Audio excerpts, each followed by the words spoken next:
A hot and somewhat early start here, but we are on a quest to build the perfect running back room, at least according to the ADPs of a February 21st, 2024 draft. Best ball draft number 17 here that has been streamed on the Splash Play channel. And you guys know the deal. We'll go through, we'll draft a team, we'll figure out the players that I like, the players I don't like, but in particular, going to focus on the running back room and talk about what it means to build the perfect team. And actually was starting to dig into a little bit more some of the expected points added metric numbers from this past season. Of course, I talk about a lot here as a good frame of reference where a guy is better than average, under average, all of that. Who are the running backs that really stood out?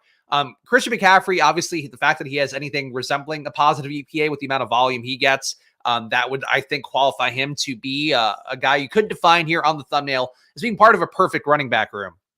But I think for me in general, there's two guys that stood out that I don't think are perfect for our ADPs to get today. But in particular, so I guess I could just say them right now. Devon Achane, Kyron Williams, I think relative to Achane not having a lot of volume, Williams having a lot more volume. I think both those guys really stood out. Now, we've talked about the concerns of both those guys where Achane was not getting a lot of work throughout that back half of the season. A lot of Raheem Mostert. I would assume that as long as the Mostert can go, he's going and still be as effective, he's going to get that same opportunity. For Kyron, the concern is more that they bring in a pass game back, a goal line back. I don't know why they wouldn't for that because Kyron is pretty good at the goal line. But, could they do that for those guys and limit their role? Maybe, but those guys were so efficient and nothing's changing really fundamentally right now in terms of what we think about their teams. So I think those two guys to me would be potentially the start of a perfect RB room. But a perfect RB room to me could be a zero RB one. So I think we're going to go back to the Ja'Marr Chase well. Obviously, this year did not go great for Ja'Marr Chase, but again, was more efficient in most of the metrics that we talk about here. He and Justin Jefferson basically 1-to-1 in efficiencies and target earned. So I am happy to lead another draft off here with Ja'Marr Chase, and maybe Achane will be there on the way back. Shouts to the chat as always. We got Steven here. We got Bindles here. We got Justin in the chat. Appreciate all you guys being here. Of course, Splash Play drafts every Monday to Friday at 11 a.m. is the goal, and we are living up to that goal splendidly, including President's Day, where I was basically giving away car deals here. I think that's what you do on President's Day. It's the only thing I know of that you do on President's Day. Dude, I answered at 1 minute left, was all prepared, and I was too late, had my coffee French toast on my day. Oh, I'm sorry, Michael Thomas. Michael Thomas here. He's entering free agency. He's in the chat right now trying to have a nice day drafting. I'm sorry. I sat down a little bit too early because we have cleaners that come every couple weeks, and basically the wife and dog moved down here, so I was just like, all right, well, or not move down here. Like they came downstairs. They live here. They didn't move down to the house. So they were like already, here. So I was like, all right, I'm just going to go to the studio and start. So yeah, I mistimed it today. Tried to get a different room, and I did get a different room. We have Justin Herzigan here. We have Stephanie Hayes. I don't know who that is, but always good to see a lady name, right? Am I right, fellas? It's a bit of a sausage fest in every draft room. So at least we know we have one lady. Theoretically, who knows? But Herzig in the room, another person to watch. Of course, if you do like sharp drafters, Herzig, find Twitter accounts to follow. He's still drafted in Florida, I guess, because I did see him complaining about the potential of Underdog being shut down in his home state. But there's Justin Herzig go with Puka Nacua at pick 8, or pick 10 rather, normally going at pick 8. So a little bit of a discount on Puka, I suppose. Fun show on Neil's channel yesterday. Yeah, if you get a chance to check that one out, I'll see. Let me see if I can find the link to it. I don't want to play audio from another channel, YouTube, Neil Orfield. But yeah, great times hanging out with my pal Neil Orfield. We had some fun chat off the stream as well that I'll spare you guys the details. We're catching up about the former employer stuff. There's Neil's voice you might have got for a second, but check out the video. Give Neil a subscribe if you want. Great guy, of course, trying to build his channel up too. So if you have some time to watch a best ball video, like don't leave this one. Like stay here. We'll watch the me and Neil video after. That's what I'd recommend. All right, so Kyron and Achane, two guys. I think if you can get them, you're not going to get them at the 2-3, so that's kind of tough. You would have to reach for one in the first. I think for a big board right now, again, based on those EPA analytics that I was going back through, I knew these guys were amongst the top, but I didn't realize they were really the only guys with major volume, who were a tier above. Achane last year, 0.25 EPA per rush. I'm on the clock, but Kyron as well, a 0.1 EPA per rush, which is actually very good for a guy with his amount of volume. I'm not taking Rashee Rice again. Rashee Rice can go to hell. I am going to take Brandon Ayuk here. Brandon Ayuk, a guy that, again, out of all the volume-earning wide receivers, actually finished number 1 in that position too. So I think for me, I'm going to try to get a little more of the EPA stuff that I pay attention to into my life for my drafting process. So that's where we're attacking things. And Ayuk, just for the sake of completionism, 0.63 EPA per target, which is actually insane. For comparison's sake, again, we talked about Chase and Jefferson. Jefferson last year, 0.32 EPA per target. So we're talking Ayuk being about twice as efficient. Evans, a deep ball guy, 0.33 EPA per target. So guys getting a lot of deep balls. Ayuk is still more efficient than him. A.J. Brown, 0.34 EPA per target. So for what Ayuk did, and the potential for him to maybe go somewhere else and get a big contract, because there is a pretty good track record. I was reading an article about Ayuk's potential shot of forcing a trade here. A lot of times when a wide receiver does get traded, it is this time in the contract where they're in their option year. Team can't afford to extend him. The team really have a hard time, I think, paying to extend Ayuk. So it's possible he could move. And if he moves, he's going to be the top free agent acquisition. And maybe he goes somewhere up tempo. I don't know. Maybe he becomes Bryce Young's wide receiver 1 in Carolina and Dave Canales really takes him to another level. I don't know. There's a lot of outs, though, for Brandon Ayuk for somebody that wants to pay that premium. I think it's a good question. It's a good question. I don't know who Ayuk's QB will be. Still, I would bet, I'd bet the most likely outcome is still going to be back in San Francisco with Brock Purdy, but, we'll obviously find out. All right, MN Bass going here. I've called Mr. Bass in the past. All right, so we've got Chase and Ayuk. How did Pittman do? I'm tempted to get Neighbors. Honestly, Evans too, free agent, gonna have a probably good outcome of his landing spot there. I like the Mike Evans to Houston rumors right now, and I do think his ADP would come up. Would it though with Nico? Nico would definitely come down. Would Evans come up? Evans probably comes up to the 20s. I'm gonna take Evans here. Got Laporta in my stream with Neil yesterday. I feel like I've got enough Laporta at this price tag. I'm going to do it. But Chase, Ayuk, Evans. I like this start a lot. I think that Evans, the age is getting there, but I think with his skill level and what he does specifically as a downfield threat, I think he's going to land somewhere good. So I'm pretty happy with the start. And today, again, my perfect RB room is going to be a 0 RB room. Though I would say, for the guys we talked about, I like the Kyron Achane pairing. I think that if you had that as your bimodal base, that would be pretty good spot for you to start with. I think a Christian McCaffrey anchor I'm okay with. Obviously, you are making the chalk bet at this point, so your mileage is going to vary on that, especially when it comes to the week 17 and all of that stuff where you're going up against powerhouse wide receivers. Guys like CeeDee Lamb, who was also incredibly efficient last year. I think he was at a 0.45 EPA per target. So I think, Christian McCaffrey, Breece, kind of the same thing, especially if Breece is going to start reliably going here. He was going earlier in the draft process, around 7, sometimes 8, sometimes 9. I didn't really see him get to 10 very often. But now we are reliably seeing him go 2 to 4. And I've seen him go number 1. So I think we might be seeing Breece's ascension here to being the number 102, which is interesting. All you Breece lovers out there, you're paying a real premium.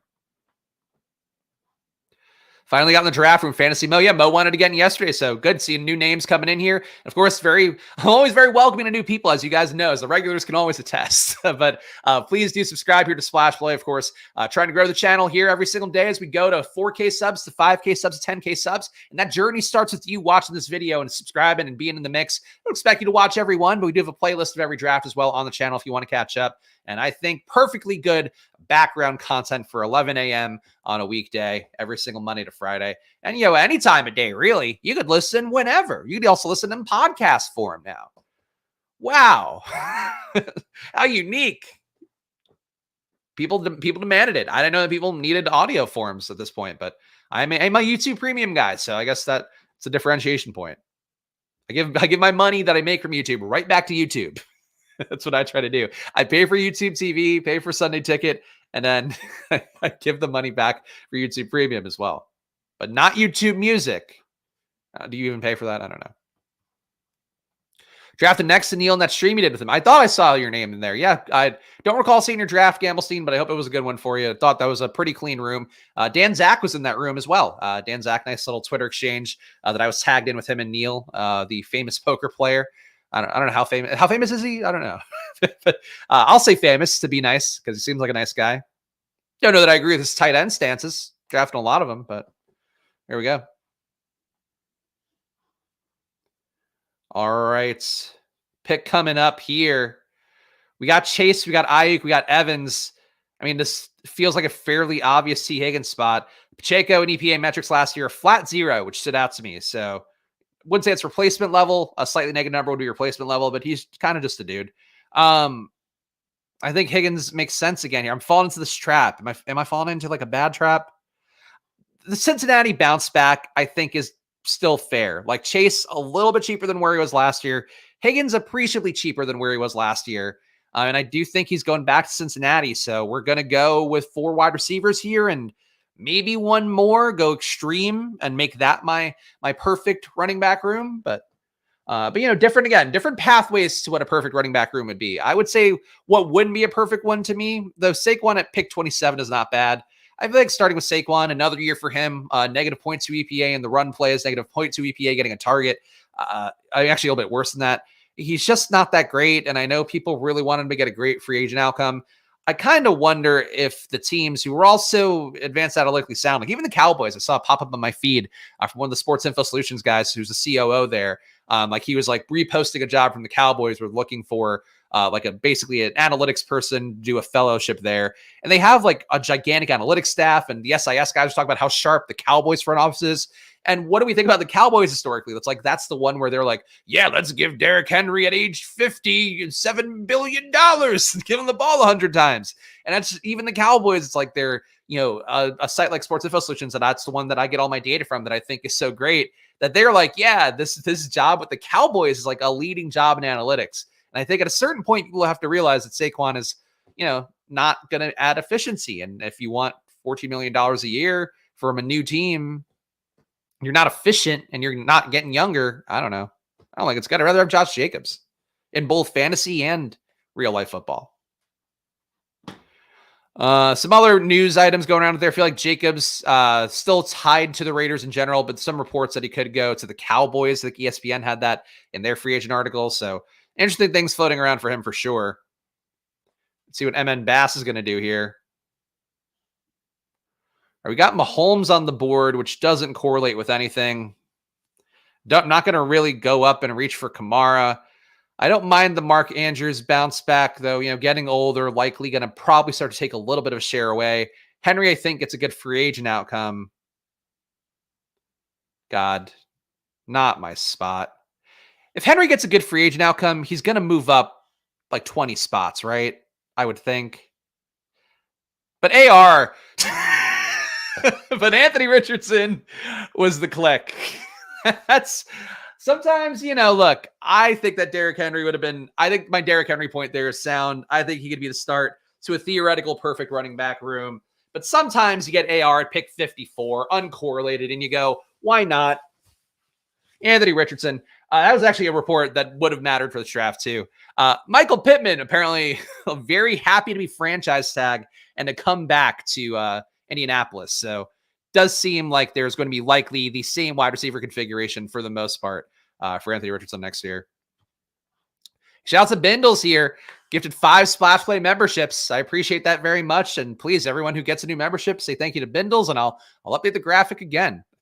Appreciate Bindles being the one who single-handedly is moving the memberships here on Splash Play in the right direction. But that join button down below if you want to support the show, and if you want me to review your team up to 10 times a month, so 10 different teams. We'll give you like real thorough feedback about what I think you did right, what you did wrong, players I maybe don't like or do like.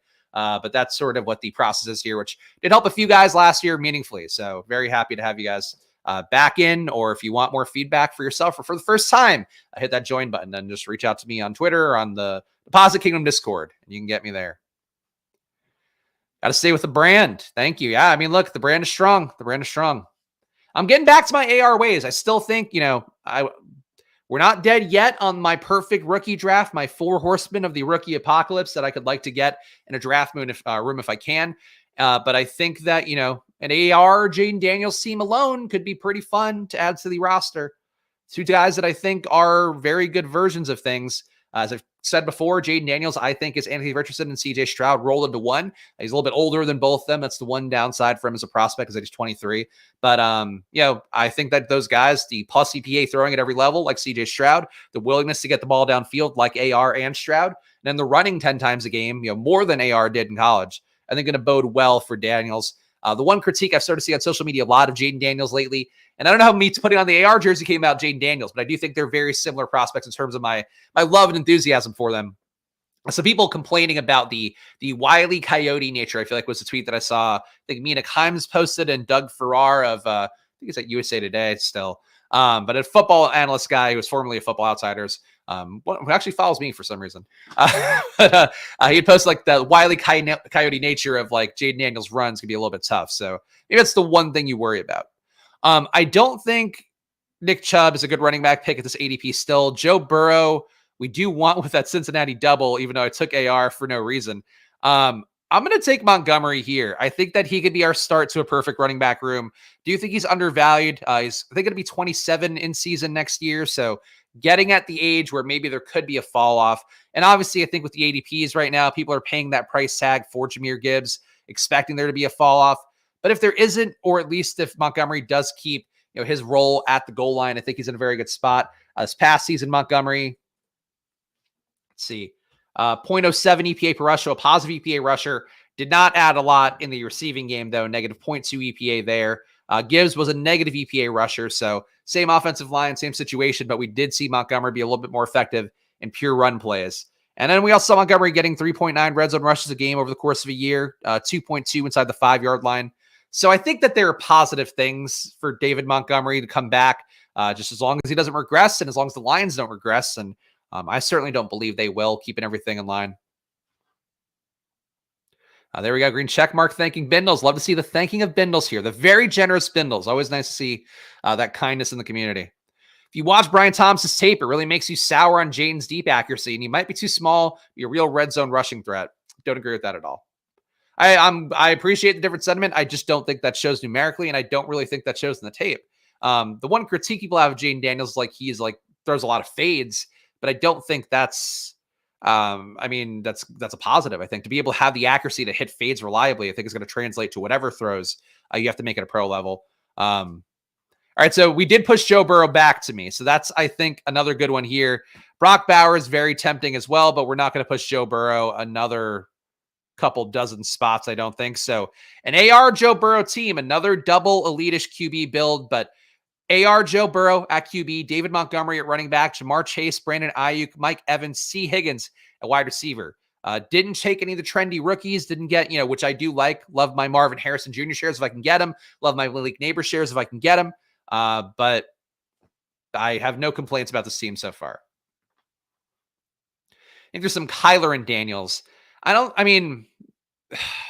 So sometimes like Daniels gets up from every hit. The tough part is like the hits are going to get magnified at the next level if he does take like shots to the face like he's kind of been taking in some of the hits that I've seen that are on the worst side. That said, like on other hits, you can see him kind of slide through contact in a way. I think he looks like a Jalen Hurts out there. So I'm not really worried about his physicality, where I think he's pretty good at avoiding contact. One guy I want to highlight too, James Conner really stood out in the EPA metrics.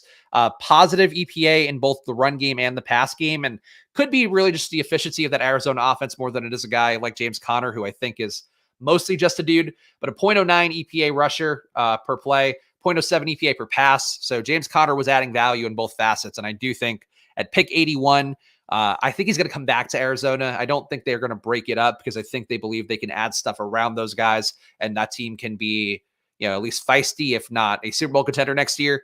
So Connor to me, I think is going to get a decent outcome. I don't think he gets a musical chair for free agency either. When they're running 10 yards open, throwing up a contested catch isn't a positive. I feel like if he has upside, I was rushing. All right, Ben.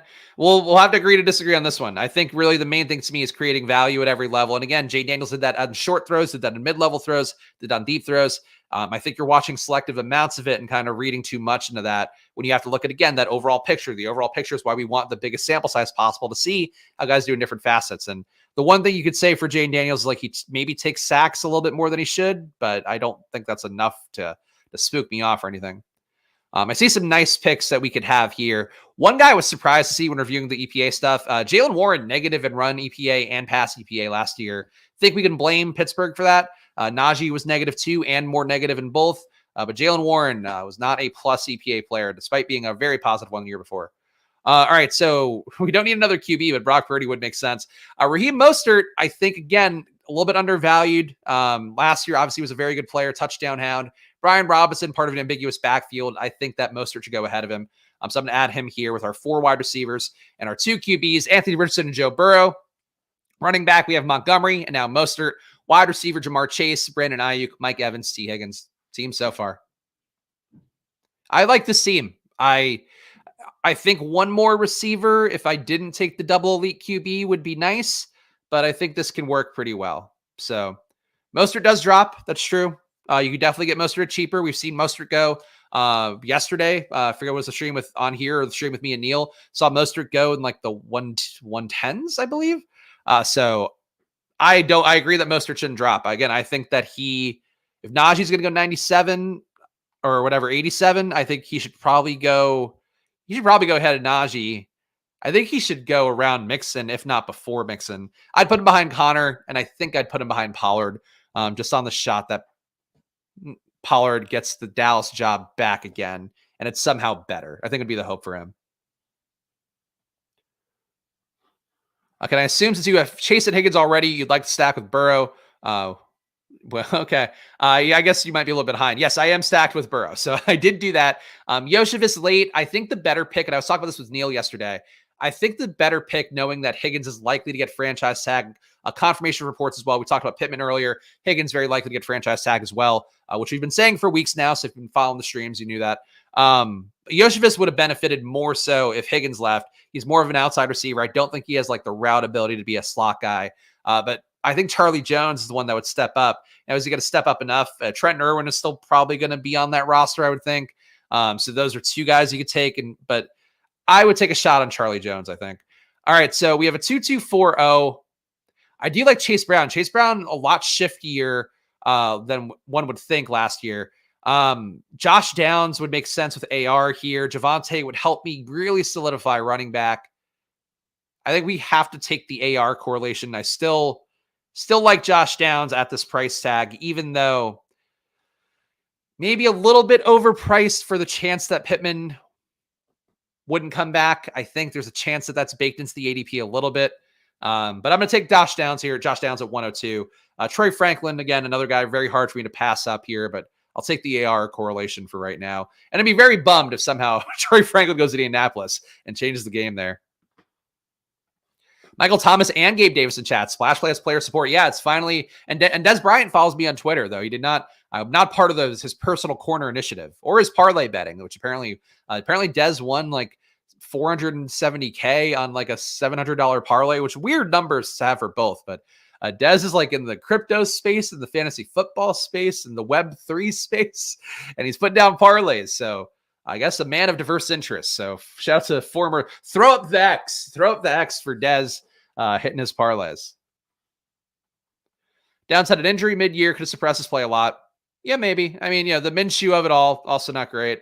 That Colts offense is very stagnant at times this year. But yeah, Downs hitting the rookie wall, injuries, a lot of things could make him be a little bit less effective.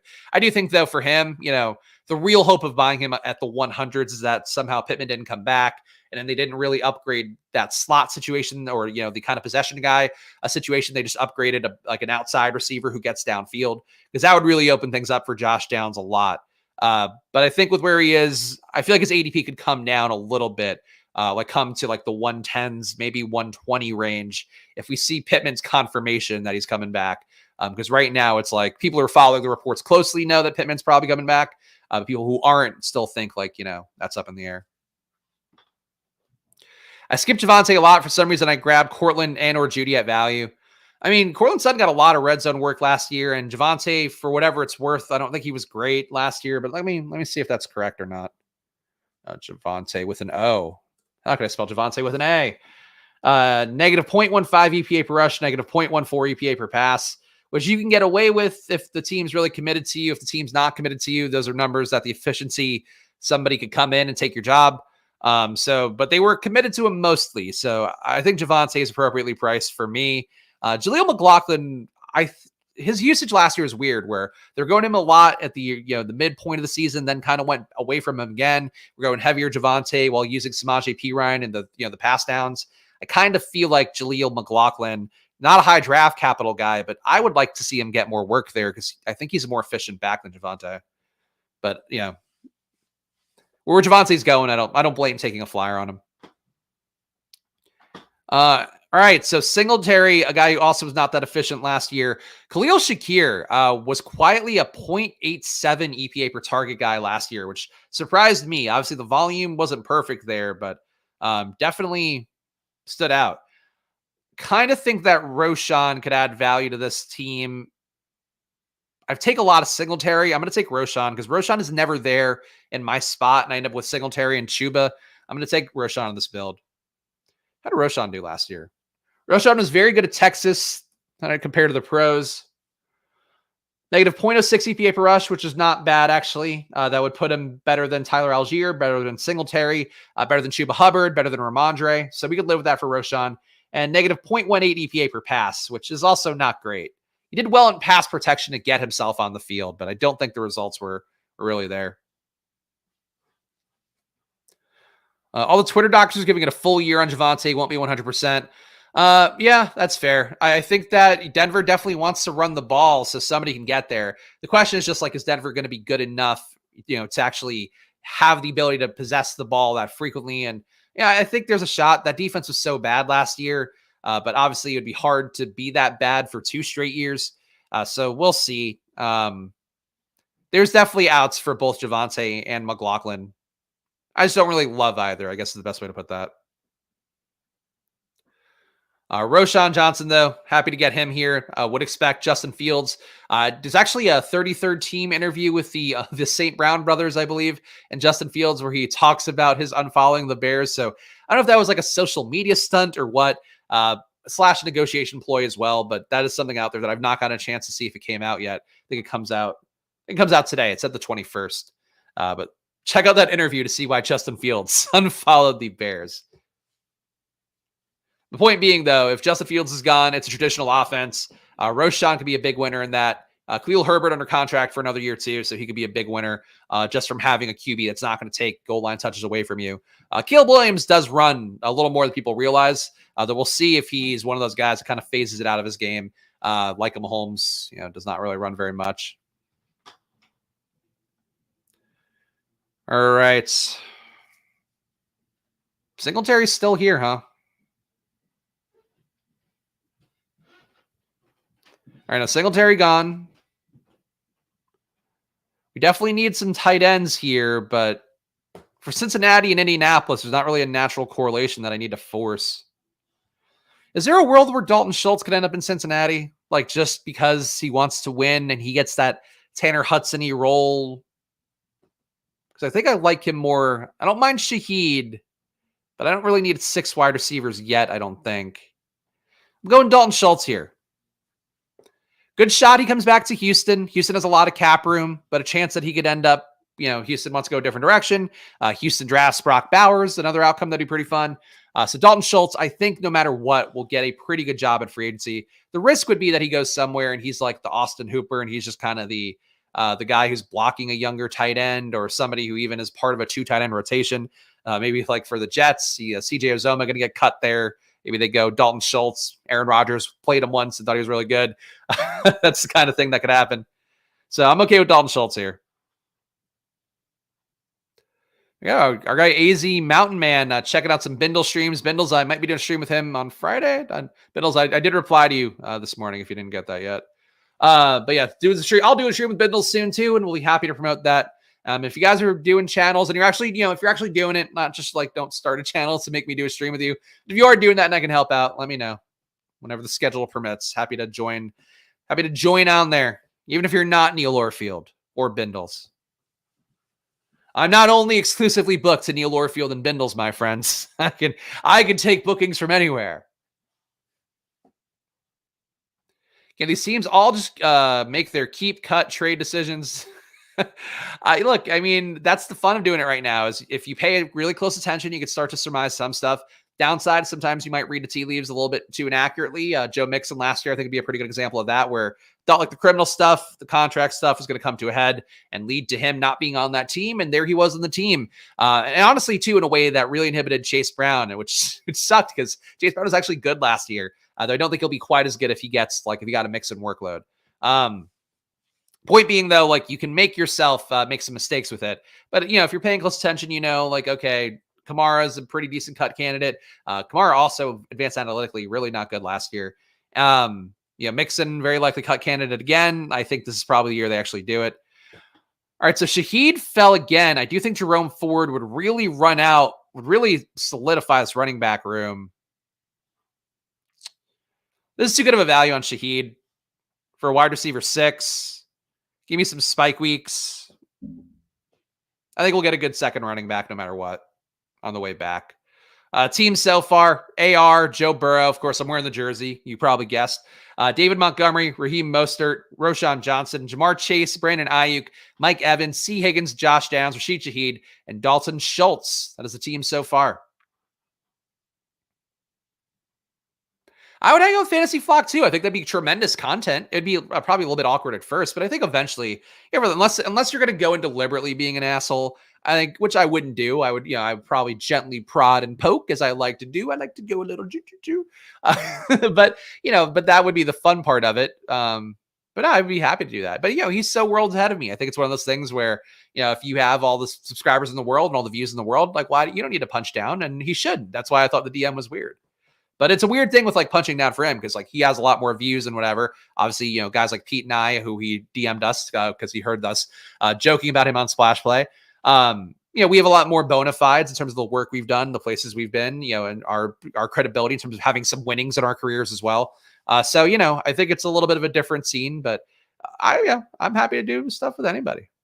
As long as they're going to play nice and I don't have to work hard to book them. As long as I don't have to do anything besides show up for a stream at a certain time and I'm good to go. I mean, he crushed the year before last, but, it was in higher stakes stuff where I think if you have the bankroll to hit higher stakes, I think you're going to have some good results. Audric Estime going at 147 here. So Dr. Apple not allow me to have a rookie in my perfect running back room that I like a lot. But there goes Audric Estime. And very unfortunate for me. But again, still see some things that we can do here. So I was actually eyeing up Kendre Miller because I think we can capture some New Orleans touchdowns. I like micro correlations like this a lot after seeing some of the results from last year, where you just want pieces of games that are going to be contrarian. So let's say somehow Derek Carr and Rashid Shaheed and Kendre Miller went off and advanced teams in week 16. I want to be able to have better QBs and better players around with those guys than Derek Carr in that stack would be. So that's part of the logic for some of the different mini stacks. And also, I just like the idea of trying to capture parts of a team's production without the QB that could be kind of an inhibitor. But he is added to the team. So David Montgomery, Raheem Mostert, Roshan Johnson, Kendre Miller at running back. Is it perfect? I don't want to say this is perfect, but I do like the combination of early season production, guys who should picked on late. So it is what it is. I got LeBron James. Got another cross-sport appearance here in Splash Plays chat. Sorry, you turned me too bullish on Estime, and I'm underweight right now. So there we go. That's the reason that I try to change up the draft times a little bit. Keep you guys on your toes because everybody who follows the stream sometimes gets adapted to the cult of Spags and Audric Estime, the Estime Hive, as we call ourselves. And Bucky Irving goes to Justin Herzig. Good pick by him. Love Bucky Irving.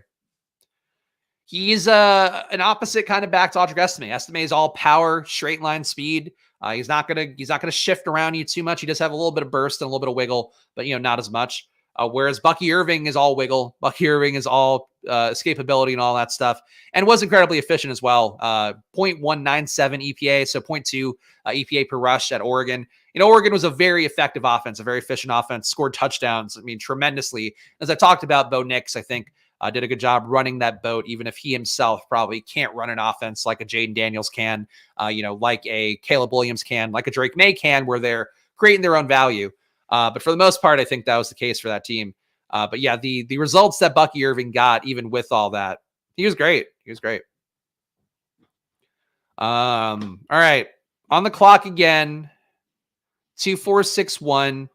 Keaton Mitchell was incredibly efficient last year, and I do think that, and again, more efficient than Devon Achane actually per rush, which kind of surprises me. And I think at this point, we have some early season production locked up. I'm thinking Kendre Miller. I'm taking the bet here that he's going to replace Alvin Kamara.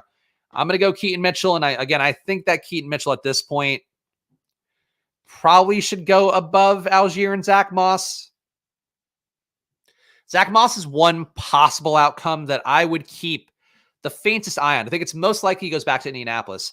But so like the Ravens are tied a lot in reports to running backs, kind of surprisingly, but Gus is leaving, so they have an opportunity to fill a hole there and also have somebody. I don't think they're likely to bring back Dobbins. So like they have to have somebody there as kind of the guy who's a placeholder, probably with Justice Hill until Keaton Mitchell can get back out there. Zach Moss would kind of be a good Ravens running back, I think. And if he did go to the Ravens, I think he would have a Rashad Penny level ascent up the ADPs. So it's the one case you could make for taking Zach Moss over some of the guys that went here, like a Braylon Allen, like a Marshawn Lloyd, even though I do like Marshawn Lloyd. And I think Braylon Allen is a very large man, but there's not a lot else going for him. You're not scared of Mitchell's injury. Can't get the image out of my head from last year. I mean, you're expecting him not to play the first 8 weeks of the season, but that's why this particular team, I'm expecting I have early season production already. So I'm okay with Mitchell in that kind of situation. You're buying it on the upside. ACL, he's under 25, so he should be able to recover it fully. Will he be great week 1? I don't know, but he also had so much burst that maybe it doesn't matter when you're also on a very efficient, run game Baltimore offense. That'd be my hope for Keaton Mitchell, but obviously we will see come October, November, I guess. Tyler Algier goes 170. Hard to read Tyler Algier and where he's going to be next year in terms of, that Falcons workload. We did see a lot of consolidation for the Rams last year, obviously with Kyren Williams, but they didn't have anybody else who was even remotely close. Whereas for Bijan's obviously great, but I don't think that he's worlds better than Tyler Algier. Algier is actually better in some of the EPA metrics, which I know will make people go, oh, EPA, throw it out the window. We know, but whatever. Algier had 2 years in the offense, is probably a part of it too.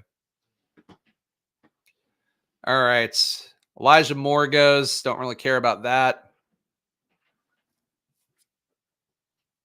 Not a lot to love at this portion of the board. At least at running back.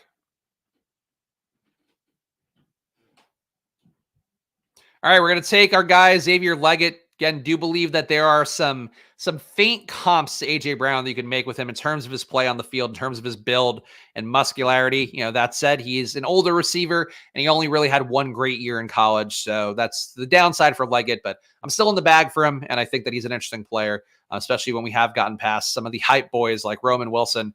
I don't think that Roman Wilson should be 23 picks ahead of Xavier Leggett, personally. Marshawn Lloyd, probably biggest Senior Bowl steam. Roman Wilson. I think Roman Wilson higher steam, but Lloyd is up there. Lloyd definitely is getting drafted pretty aggressively, but to me, it's Roman Wilson number 1, I would think, by a pretty wide margin. I feel like people really fell in love with him there, and now people go out of their way to extol the virtues of him. Keon Coleman, another guy I watched a little bit of video of this morning, just because I was curious. Still have not watched full game film of him. Really, he does some interesting things. I get why guys like Hayden Winks over at Underdog, who dig into the full film watching of it, really find him to be interesting.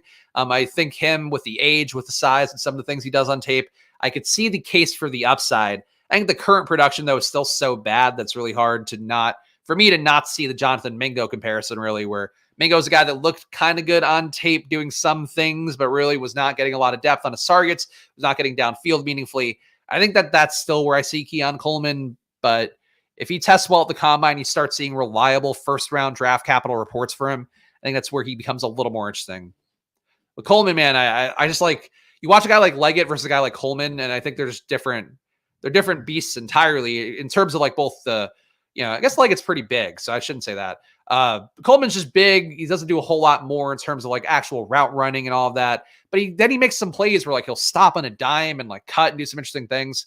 Whereas Leggett, I think, is just more refined across everything. Like, it lied about his height. 2 inches. All right, well, is this Ladd McConkey FUD? Are you saying this because you want your boy Ladd to steam up a little bit more?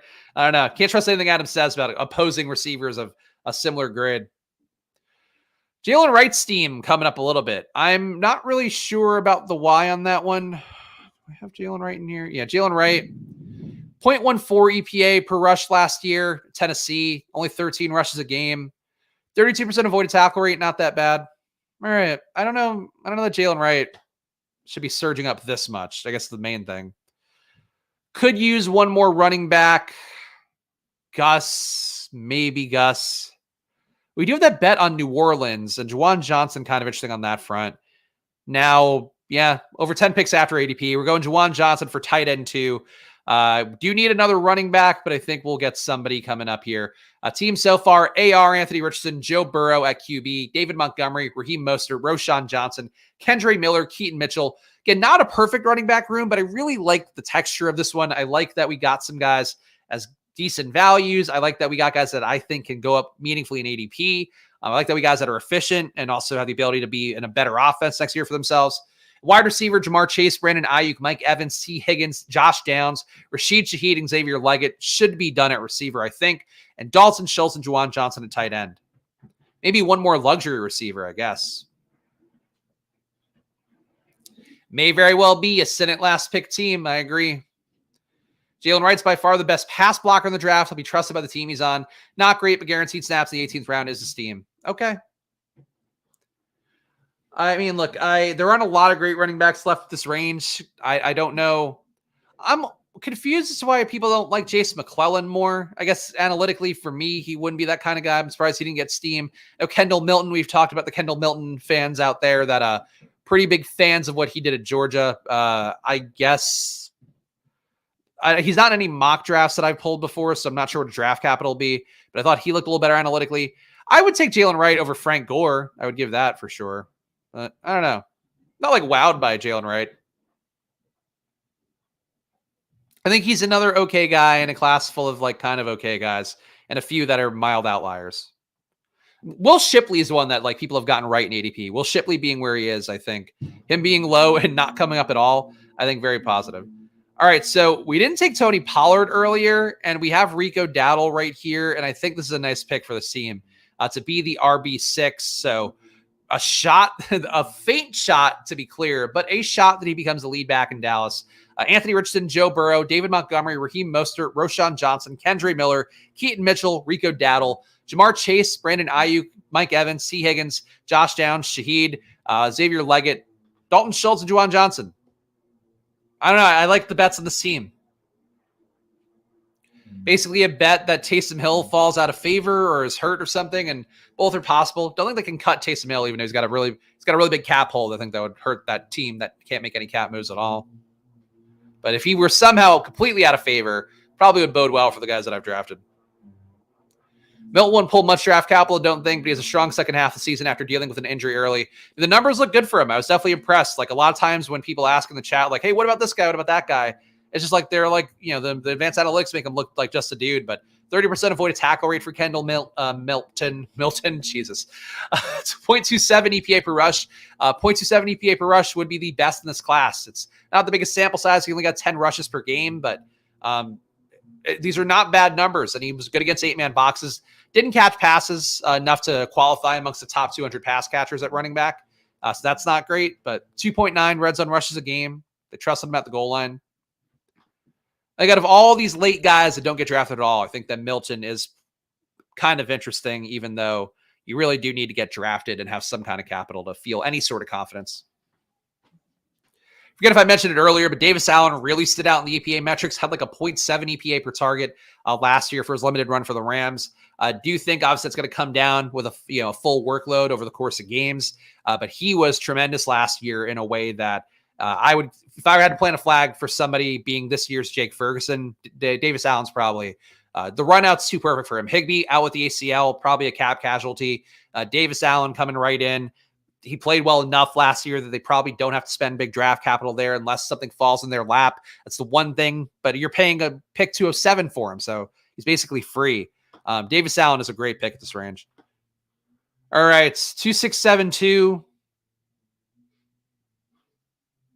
We could really try to capture Baltimore rushing touchdowns.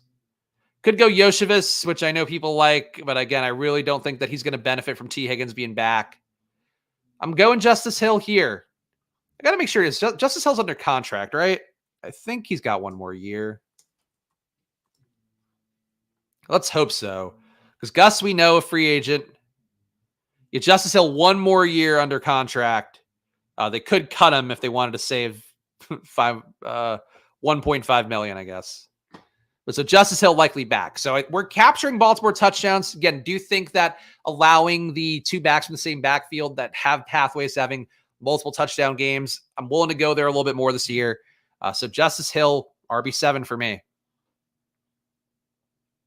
The Rams somehow got Bowers, that offense would be nuts. I mean, look, I think that's the case for a couple teams with Bowers where that's definitely probably the most fun one. It would hurt Puka and Cooper Kupp because Bowers is going to command targets. He's also going to block at a pretty good rate. Some stuff's come out today. I forget who posted on social media talking about the block rates. Like Kyle Pitts is basically like a first percentile blocker. Bowers is closer to a 90th percentile blocker. So these guys are going to be different players coming in, even though they are probably to be the comp that gets brought up the most relative to draft capital. McCarthy at round 17 does look like a potential screaming value as a QB3. I think McCarthy's going to get a good landing spot. I think the risk for him is that he is a little bit more of a game manager or was in college. So you really need him to go to an offense that's going to unlock him rather than kind of force him to play within the confines of that. But if he goes to Minnesota, as I mentioned before, I think that's a great spot. Atlanta, some Justin Fields rumors now based on the social media stuff yesterday.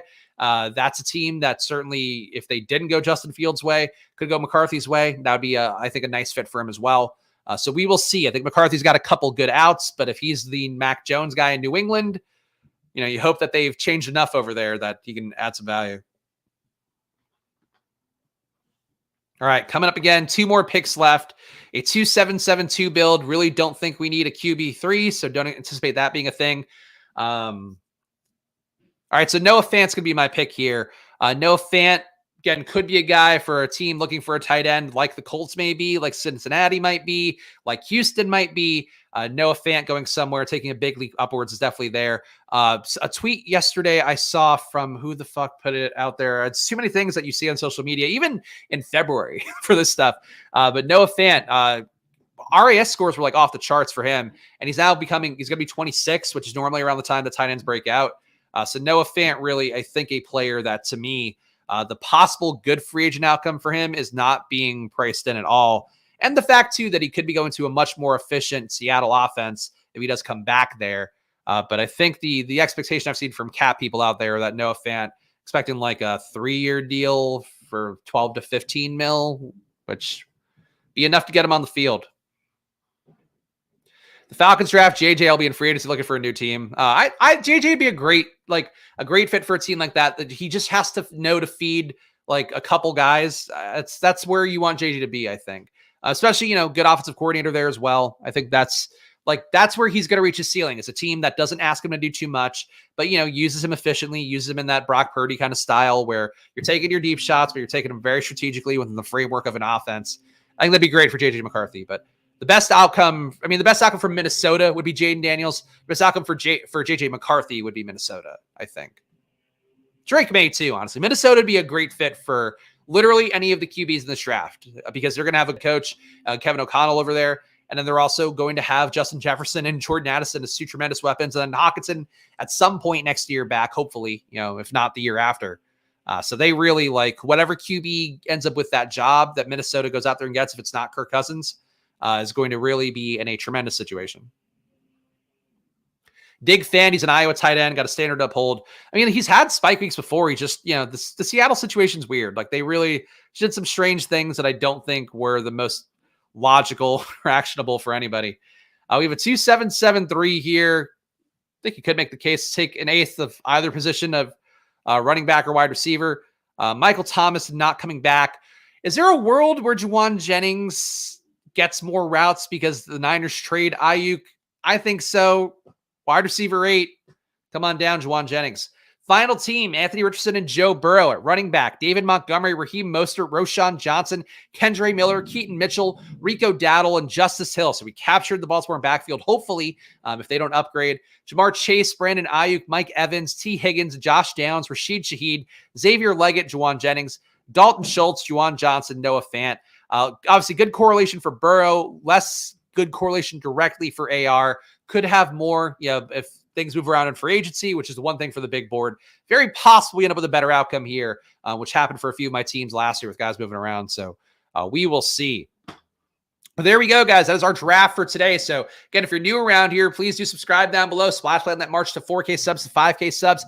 10K subs with drafts every day, Monday to Friday at 11 a.m. And of course, an entire catalog as well on the channel. If you want to go watch some previous ones, so check it out. You can see my journey here doing these drafts every day. Of course, learning new things, talking about the different items every day. So that is the process here. Of course, promo code SPLASH on Underdog, double your deposit up to $100. Stochastic as well. NBA is coming back tomorrow. So get 15% off of any package on there. Includes all their sim packages. Great data, of course, great tools as well. Will help you get in good, honestly, really good lines for any sport. PGA, I'll be playing it again. I presume there's a tournament tomorrow. Very easy to just put that in and just don't even care about it, and you'll end up with like at least a $10 profit and a 20 max. But probably, you're live for some stuff, and ultimately, that's what I do for sports that I don't really care about. So it makes it easy to do that for you, to get in good lines with the Sims. So check that out. Probably, of course, my baby. No video today because I just didn't want to struggle for NHL bets. I hit on a nice plus 1,000 yesterday while losing all the goal scorer bets possible in the NFL, or the NHL rather. But still, great bets. Besides that, college basketball in particular has been really kind this week. I had only one lost bet this week in college basketball. So check it out. It'll really be coming in helpful for NBA tomorrow. Promo code SPLASH will save you 50% on probably.com/subscribe, and also leave 5 stars and a review on Probably, or get a 7-day free trial. And if you leave that 5 stars and a review on the App Store, you can get entered to win a special guest hosting spot here on Splash Play, which currently is slated to go to one of Mathology or Bindles coming up next month. There we go, guys. Thank you to all these people as well who have joined the Squirt Squad. More joining every day, and I appreciate that. Hit that join button down below, $4.99 a month. And actually, yeah, you know what? After this video, I will share with you guys the positional video, or the positional sheet that I do for all this stuff, because I would like to show this to you guys. All the EPA metrics, all the Spags rankings as well, scores on the sheet. So I'm going to drop that for all the paying members after this video. Follow me at Chris Spags. Follow the show at Splash Play Pod. I'll be back with you guys again tomorrow for more. So I'll see you then. Enjoy your days. Good luck. Bye.